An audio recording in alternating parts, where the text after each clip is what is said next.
Hello, good evening. Merry Christmas Eve. This is our celebration at home Block 4, the World Papa Singapore. December 24, 2025. There is Lee Simpoy, the retired man.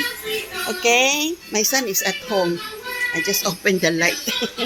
Because today I said it's Christmas Eve. Okay? We're having a hot pot. Okay?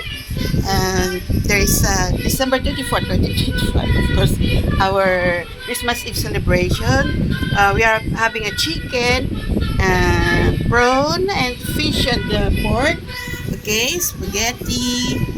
Okay, we have some bread here, a variety of bread with pizza.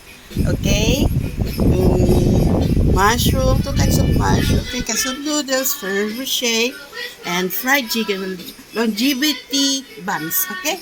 So, enjoy folks at the Block 4, the World Cup of Singapore. Our family dinner, Christmas Eve celebration, Singapore. We have some banana here. Okay? Loaf cake. Okay? Enjoy at the Block 4, the World Cup of Singapore. Enjoy!